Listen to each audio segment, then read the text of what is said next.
Welcome to another edition of Midweek Moment. My name is Minister Zaneta Dabney, and I am so excited to be your host for this month's special edition. We are now a year from the premiere of Financial Foundations, a financial literacy workshop that was hosted over 6 sessions, where financial professionals, teachers, and experts presented on an array of topics, which included key financial topics such as budget basics, credit care, borrower's burden, mastering your money, estate essentials, and retirement ready. We covered the entire gamut of financial foundations. Now, a year later, we are here, still navigating COVID-19 and uncertain times, yet wanted to revisit key topics and lessons learned from our keynote speakers and other guests.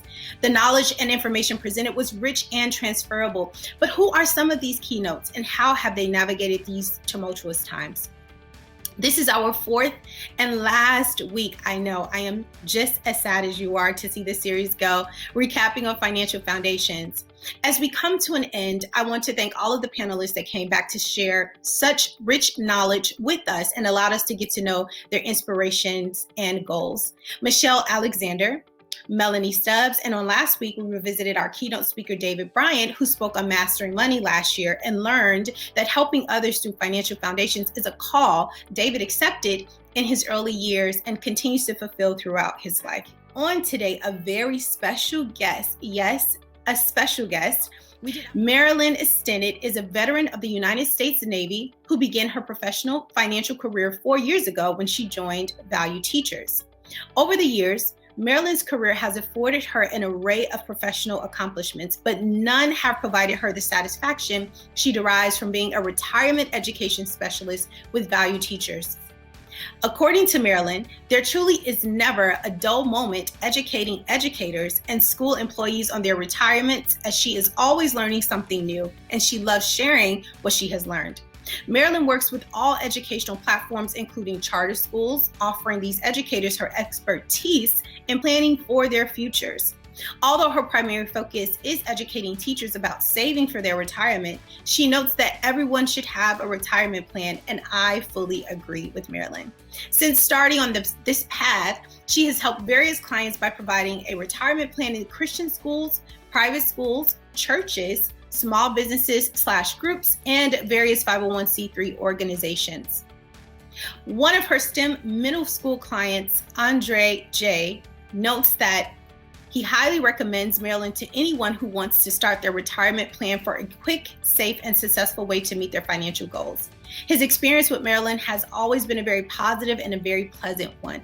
He is thankful that Marilyn has always taken time out of her busy schedule to listen to any of his questions and that she has always offered help in any way that she possibly can. I don't know about you on this week, but I am so excited to welcome one of our new members and one of our new friends, Marilyn Stennett.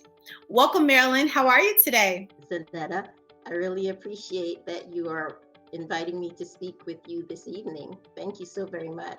Yes, we are so excited to have you here on the Midweek Moment virtual platform holistically. So we just thank you for joining us and taking the time out today to speak with us about value teachers and the work that you do as you assist people in their retirement. So one thing I would like to do, Marilyn, before we jump into questions is to just introduce to everyone how I got to know you. I literally just met Marilyn for the first time today, but we've had some communication over the past week. And so Marilyn is actually a really great friend to Michelle Alexander, who was our speaker for Borrower's Burden. And so Michelle graciously lended us Marilyn and her contact information so that she could be our special guest on today, because Michelle also believes in the work that Marilyn is doing. And I'm excited to introduce all of you to that work as well. So Marilyn, before we begin, if you can just give us a high level understanding of what Value Teachers is. Okay, thank you. So basically, Value Teachers is an organization that helps educate educators on how to save for their retirement using the 403B retirement plan as a way of saving for their retirement. It is a safe way of saving, and what we actually use are fixed indexed annuity products. So it helps clients not to have to worry about the volatility of the market. Mm-hmm. And our primary focus with Value Teachers, our motto is helping educators to retire with financial dignity. Okay, so we educate the educators so that they can have a better way of knowing about their retirement plans. Oftentimes in the state of Georgia, we have what is called Teachers Retirement System, which provides a pension for the educators. However, most of the time we find that they don't understand how it works. Mm-hmm. So we give a broad overview of how TRS works. And, it is really good to have TRS because it's better to have some kind of pension than nothing.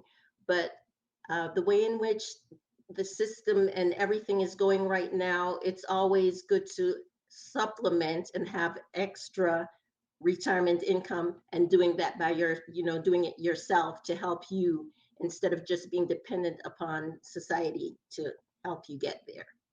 No, I think it's such a great organization. And when I was reading up on the organization, I was super excited because all too often, right, I believe that our teachers are truly some of the most underpaid, right, undervalued workers that we have within our world today. I mean, they're literally the ones that educate our children. I was educated by teachers throughout my whole life, and I'm even in school now, right? And I have teachers that are feeding into me and depositing into me. And so I appreciate that there is a group that has focused on this niche where they realize that there is benefit in educating teachers on saving, right? Because again, when we talk about salaries and things like that, teachers definitely should be getting paid a lot more. But considering that this is a way for them to build up for their retirement and retire comfortably, right? Yeah, and so I really, really appreciate this organization in a great way. And so I'm so excited to have you on the platform as a result today. I'm super excited to learn more about you and more about the organization. And so with that, Marilyn, we'll go to our first question for today. So particularly with you, when did you decide to focus primarily on financial independence and health? Well, actually, after the military, I went into corporate America and worked for a little spell. And when you're in corporate America, they always offer you a retirement plan. They speak about it all the time, the 401k, it's always in front of you. And it's very good to participate in a 401k if your organization offers it. However, as time went along, I was like, I wanted to get my master's. So I got my master's in business. But afterwards, I'm like, well, what am I going to do with it? And after I left the corporate America, I had my 401k, and I'm like, well, what can I do with it? And I met a gentleman who actually helped me to turn my 401k into an IRA. And when he did that, I was like, oh, this is interesting. And he also thought, hey, this would be good for you to come on board and do something like what I'm doing. And so because he did that, but I was like, no, I don't really know if that's really what I want to do. And then 4 years later, I'm like, you know what, Lord, that would be interesting to try to go into financial services and help others to learn about saving for their retirement, because most everybody, even though they know that they should be saving for retirement, are not doing it or not staying consistent with it. Mhm. And so at that point, I was praying to the Lord and asking for direction, and I put it out there kind of like a fleece.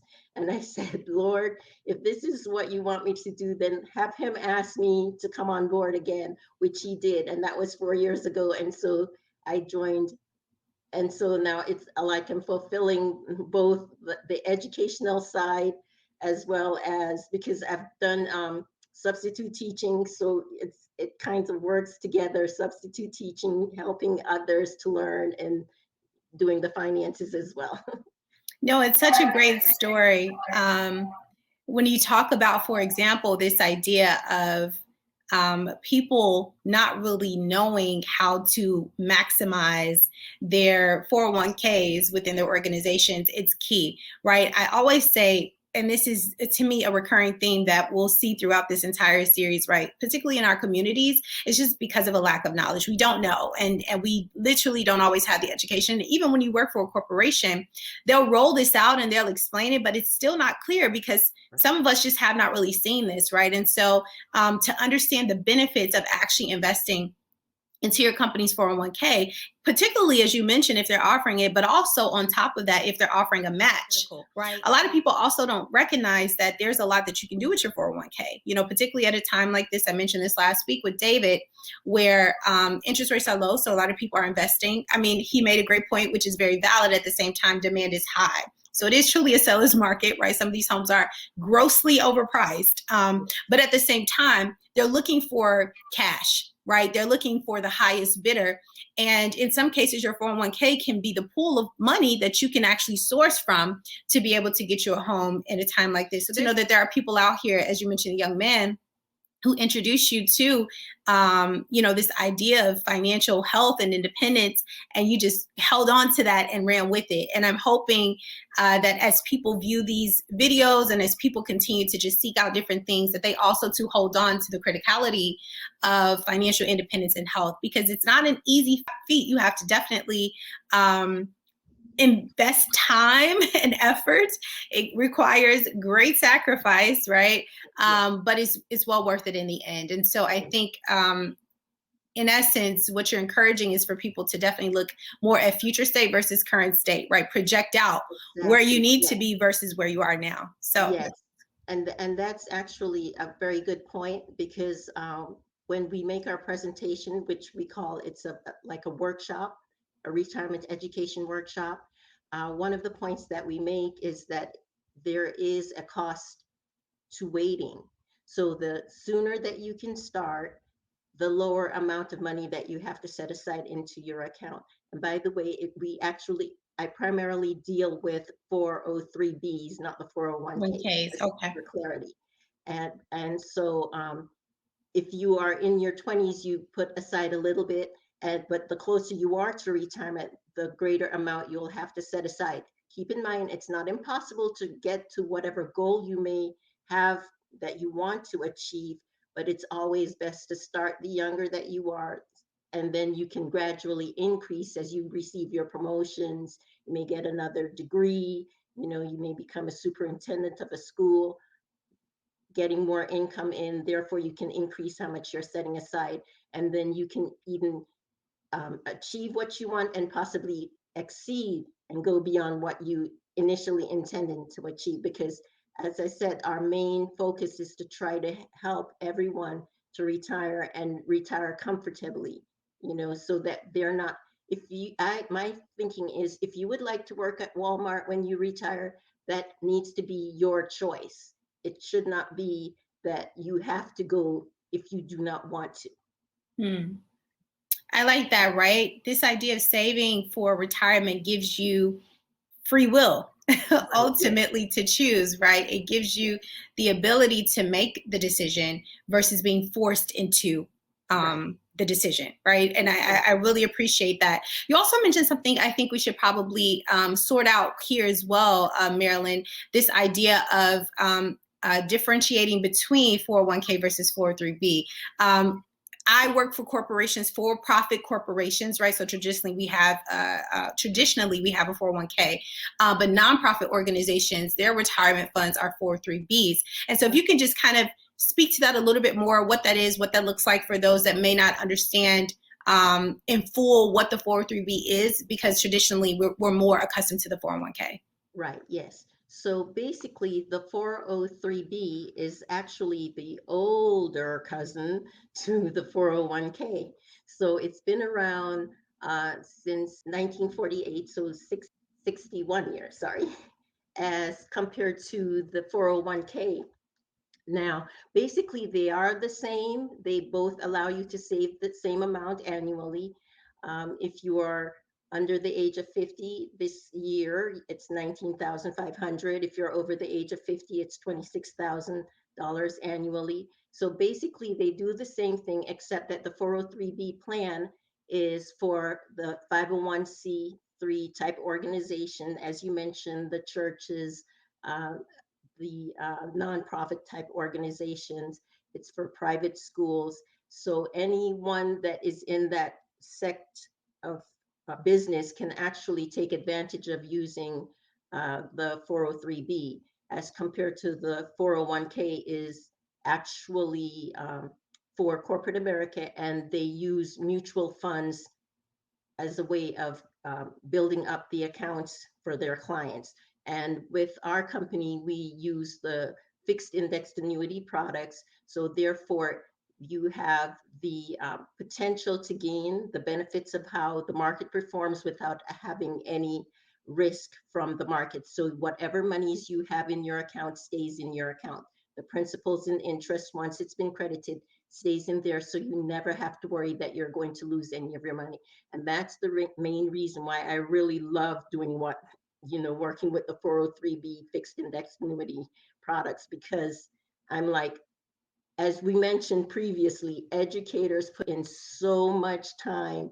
They have the aggravation, they're overworked, underappreciated. So they should not have to worry about whether or not they're able to retire when they want to retire. So to your point, there is a higher level of security when you look at the 403b plan versus the 401k. And I love that you bridge that with, it gives teachers, right, those that are undervalued, underpaid, the security. But when the market does become volatile, which we don't expect that to happen frequently, but we are there now, there is a lot of risk that you have to be willing to take. So depending on how close you are to retirement, if the market takes a dive, it's very, very difficult to overcome that negative factor as compared to, as I mentioned, with the fixed index. So, you would have sleepless nights worrying, like, how am I going to make up,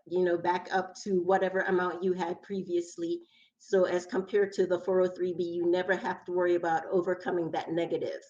And so that's such a key point when you talk about how it is harder to overcome the volatility in your later years. But I think that also speaks to this idea of diversifying your finances as well. It's good. What inspired you to extend your knowledge to others to educate them about financial foundations? So you let us know how you kind of got into this idea of wanting financial independence and health, but then to extend that reach. What was the one thing that really encouraged you to do so? Well, in part, it was due to the fact that I also, back in 2008, when there was a similar market volatility where the market fell out, I also experienced some loss of my funds, and I really didn't appreciate that. Nobody appreciates losing money, especially as long and as hard as it takes for it to grow. So that inspired me to, as I said, once I converted my own 403b into an IRA, and knowing that really it's safe and I would not be losing my money, I'm like, okay, this really would be good, not just for me alone, but for others to know about this. It's always good whenever you get some information, it's always good to share. You don't always just want to be like the Dead Sea where things flow in and never flow out. So you receive it and you send it back out. You have to always share your information. And I like doing that. I really appreciate being able to help others to know how important it is to have a retirement plan, how important it is to keep saving, even if it's a tiny bit. Do something better than nothing.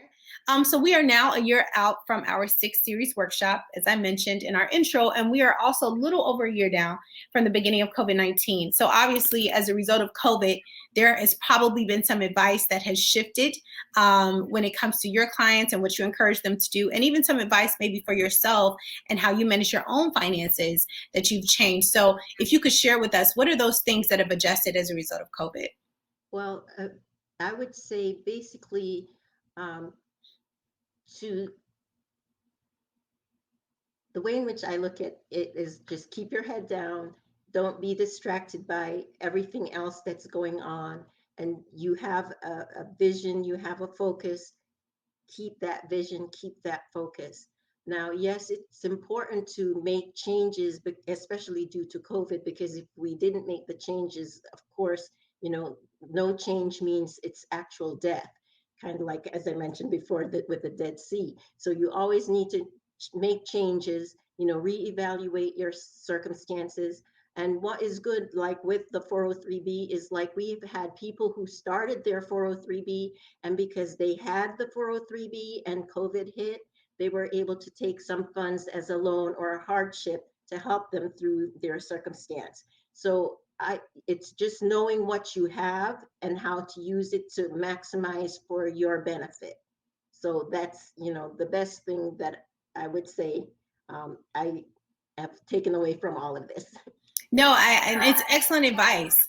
Although it's very simple in nature, I think a lot of people really take advantage of this idea of knowing what you have, right? Because that's exactly where it starts. You have to first know where you are before you can even solution, right? Or try to progress or advance. And for what I've found through conversations with some people that have been connected to our financial foundation workshops, or just from friends or coworkers, a lot of times people are afraid to even understand what their financial situation is, right? For some people may not even know their credit score, let alone understand what's on their credit report, or people aren't really privy to other information around what's available to them, right? And so I think this idea of really knowing your current position and being okay with facing that is key. I think what we tend to see is a lot of people being okay with saying, okay, well, I look at my bank account, I know I have X dollars in the account, and that's fine, right? But again, just making sure that you're checking not just your bank account, but your overall financial health,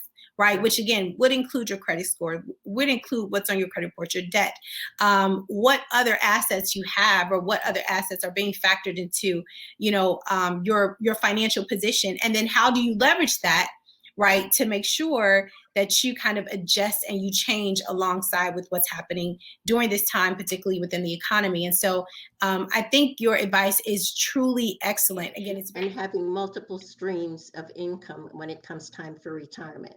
Yes. Because you can't just be dependent upon any one source. That's good, Marilyn. And I want to stay there for a second because you said something.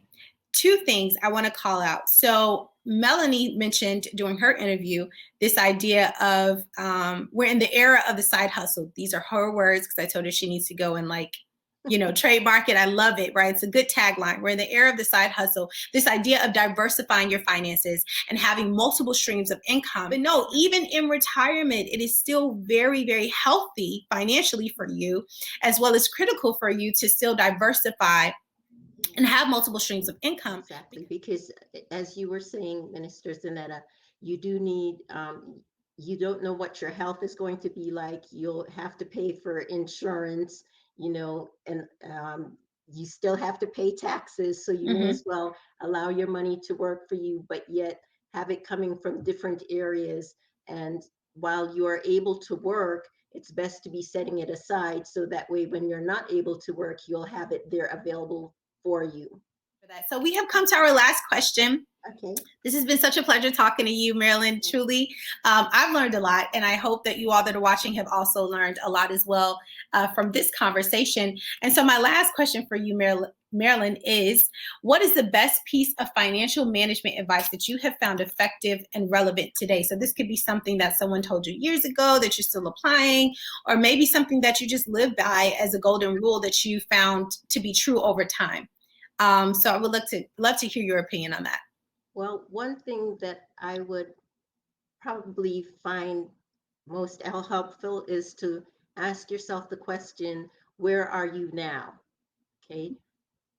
Where are you with regards to your retirement? Are you on your way to achieving the goal that you have set? And I realized that the younger that you are, when you're in your 20s, you don't really care about retirement, and you don't think that you'll probably ever get to retirement. But as you get into your 30s and your 40s, you realize how much time has gone by, and it goes by in a blink of an eye.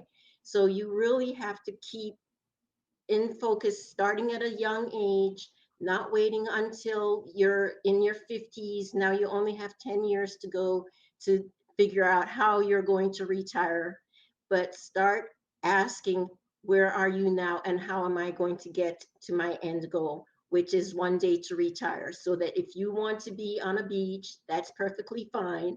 If you want to be with your grandbabies, that's also perfectly fine. You don't have to worry about where is the income coming from. If you want to send them to college, they can go to college. You know, whatever it is that they would like to do, you're able even to help them. You can help friends, you can do a ministry, whatever it is. So, you know, it's always important to always ask, where are you now, and assess where you're planning on going, and are you still on the right course. You know, you have to check, and if you're off, you make the adjustments. If you're on the right track, you just keep going, keep your head down, keep that focus, keep going, and then you'll find that one day you're right there. I love that. Where are you now? That's actually a good sermon title too. Marilyn, I love it. I think it's just such a great question, right, to pose to yourself at any stage in your life. To give a little bit of story here, I tend to every year my birthday reflect. I'm not a huge birthday person. I don't like a lot of parties and things like that. I like it for other people, but for me, I tend to just kind of like to digress a bit and reflect on where I am. And so I ask that question to myself annually, where am I at and where do I plan on going? And in some years, it was great. Thumbs up, girl, you're on track, right? And in other years, it was like, girl, you need to get your life together. Okay. You need to do a little bit more, right? You way off. Okay. But this idea of just constantly checking in with self, and not just in the sense of, obviously we do regular routines, particularly in this season of COVID, where things are happening. There's been a lot of change and just a lot of heaviness in the world that we've experienced, right? We're doing a lot of mental health checks. We're doing a lot of, emotional checks. We're doing those type of checks. But financially, are you really doing a check to say, where am I at? Right? And does this make sense in the context of where I should be or where I plan to be? So basically, Minister Zaneta, what I would recommend is, if you haven't already started, to start. That's just take the first step out in faith and just start. As I mentioned before, the younger you are, the less you would need to set aside. For instance, if you're trying to get $250,000, in your 20s, you'd only have to set aside about $150 a month at a 5% interest, versus if you're in your 50s, you need approximately almost $1,600 a month. So at least start somewhere. Even if you're older, and I won't say old, but even if you're older, you don't necessarily, most people may not have $1,600 to start, but you don't have to always start at the high end. You can start at a lower number. And, you know, as time go along, you increase a little bit. So I do have some clients that are older. I recently just had one that just got started, and she's like, okay, I'm going to start. And then as I pay off some bills, I'll just put some of that money towards going towards the retirement. So, I mean, you know, it's always important not just to, it's always important not just to think of it in terms of, okay, I'm too old, I can't do it, but start and do something. Better to do something than to not do anything, because to have a few dollars coming in towards your retirement is better than having zero. You have shared transformational information with us on today. A lot of great information about retirement, as well as the 403B plan, and just in general discussions when we talk about what you need to do to prepare for retirement over time. And so thank you so much. So before we leave, we do want to ask you, if someone does want to reach out to you about 403B plans, or even about Value Teachers, the organization holistically, and what it means, what you do, how they can get involved, what is the best way for them to reach you? Well, the best way would be to email or give me a call.